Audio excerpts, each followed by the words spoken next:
Assalamualaikum warahmatullahi wabarakatuh.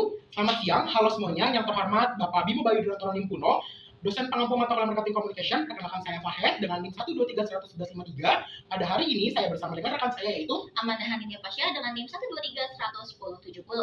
Kami dari kelompok 19 yang akan membahas mengenai Judgment Day, The Battle of AI versus Humans, Critical Review bab 11, buku dari Carlos Gil. Oke, topik ini juga menarik banget karena di era sekarang di mana kecerdasan buatan atau AI mulai mengambil peran besar dalam dunia pemasaran. Nah, di sisi lain, hal ini juga menimbulkan pertanyaan besar, yang dimana apakah AI itu bisa menggantikan peran manusia dalam marketing atau justru sebaliknya, yang dimana manusia tetap punya keunggulan yang nggak bisa digantikan oleh AI. Selanjutnya akan dibahas oleh Fahed. Kalau kita lihat perkembangannya, sekarang banyak banget nih perusahaan yang sudah mengandalkan AI dan otomatisasi dalam aktivitas marketing, teman-teman. Mulai dari penggunaan chatbot untuk customer service, sistem prediktif analisis buat membaca tren perilaku konsumen, sampai pembuatan konten otomatis di media sosial. Semua ini tujuannya untuk efisiensi, teman-teman. Cepat, praktis, dan hemat biaya. Tapi, di balik kecanggihan itu semua, Carlos Gil mengingatkan bahwa ada sisi manusia yang hilang nih, Kak. AI tidak bisa memproses data, tapi tidak bisa memahami perasaan, konteks, dan empati manusia juga. Padahal dalam pemasaran, hubungan emosional dengan pelanggan itu justru yang paling penting. Oke, slide selanjutnya itu mengenai tujuan utama. Nah, tujuan utamanya apa? Adalah dimana menekankan pentingnya konsep humanizing marketing, yang dimana Carlos Gil berpendapat bahwa teknologi seharusnya melengkapi, bukan menggantikan sentuhan manusia dalam pemasaran.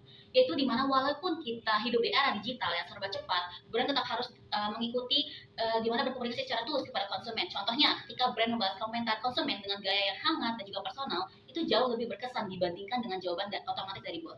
Intinya, AI itu boleh bantu pekerjaan, tapi manusia tetap jadi jantungnya komunikasi. Oke, contoh kegagalan AI Carlos Gil itu juga menyoroti beberapa contoh kegagalan nih, teman-teman, yaitu penggunaan AI dalam marketing. Salah satunya terjadi pada chatbot Marriott dan Domino's Pizza, di mana chatbot mereka sering gagal memahami maksud pelanggan, bahkan kadang menjawab hal yang tidak relevan.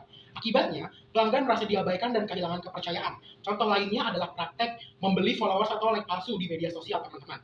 Angkanya memang besar, tapi engagement-nya kosong, nggak ada interaksi nyata antara followers dengan following-nya. Hal ini menunjukkan bahwa data tanpa empati tidak akan pernah bisa membangun koneksi yang kuat dengan konsumen. Selanjutnya kita akan membahas mengenai argumen utama dari Carlos Gil, yang dimana adalah bahwa AI memang meningkatkan efisiensi, tapi tidak bisa menciptakan hubungan yang autentik dengan pelanggan. Di mana ia mengatakan bahwa pemasaran sejati harus berakar pada kejujuran, empati, dan juga kehadiran manusia. Dengan kata lain, tugas utama marketer di era digital bukan hanya mengelola data, tapi memahami siapa manusia di balik data itu. Misalnya, bukan sekedar kita tahu orang yang sering beli kopi, tapi tahu kenapa mereka itu suka kopi. Mungkin karena rutinitas pagi, atau karena itu memang momen istirahat di tengah kerja. Nah, pemahaman semacam ini yang membuat komunikasi pemasaran terasa lebih relevan dan bermakna. Hal itu adalah studi kasus lokal di Indonesia. Kalau kita lihat di Indonesia ada contoh menarik seperti brand Erigo dan juga konten kreator Jerome Pauline, di mana teman-teman tahu kan, nah Erigo ini sukses karena membangun citra lewat cerita yang otentik dari brand lokal yang berjuang hingga bisa tampil di New York Fashion Week. Sementara Jerome Pauline berhasil menciptakan hubungan emosional dengan audiens lewat kontennya yang jujur, lucu, dan berkarakter. Mereka berdua ini membuktikan bahwa koneksi tulus antara brand dan audiens lebih kuat daripada strategi otomatisasi semata. Jadi yang membuat orang tertarik bukan teknologinya, teman-teman, tapi nilai dan kepribadian manusia di baliknya. Oke, slide selanjutnya akan membahas tentang relevansi dengan mata kuliah.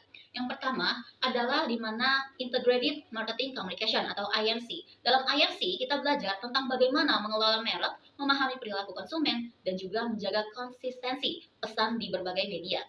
Yang dimana konsep humanizing marketing itu juga sejalan dengan prinsip IMC atau Integrated Marketing Communication. Kenapa? Karena keduanya sama-sama menekankan pentingnya kepercayaan dan hubungannya jangka panjang dengan konsumen atau manusia khususnya. Terakhir ada kesimpulan sebagai penutup, bisa disimpulkan nih bahwa AI hanyalah alat bantu, bukan pengganti manusia. Teknologi penting untuk efisiensi, tapi tidak akan pernah bisa meniru perasaan, empati, dan juga keaslian manusia. Masa depan marketing ada pada kombinasi cerdas antara teknologi dan juga kemanusiaan. Seperti kata Carlos Gil, memanusiakan pemasaran adalah kunci untuk membangun merek yang bermakna dan dipercaya. Jadi kalau kita ingin sukses di dunia marketing ke depannya, kita harus melek teknologi dan juga tetap punya hati. Referensi yang kita kutip adalah dari karya Carlos Gil tahun 2022, yaitu buku The End of Marketing, Humanizing Your Brand in the Age of Social Media and AI, yang dipublish oleh Hogan Page. Sekian presentasi kami tentang Judgment Day, The Battle of AI versus Humans. Intinya, AI tidak akan menggantikan manusia sepenuhnya, justru manusia yang bisa menggunakan AI dengan bijaklah yang akan menang. Terima kasih banyak atas perhatiannya Bapak Bayu dan teman-teman. Saya dan teman saya ucapkan terima kasih banyak. Apabila ada pertanyaan, boleh sekali tanyakan di kolom komentar. Terakhir dari kami, mohon maaf apabila terdapat kesalahan. Mohon dimaafkan. Wassalamualaikum warahmatullahi wabarakatuh. Sampai ketemu lagi.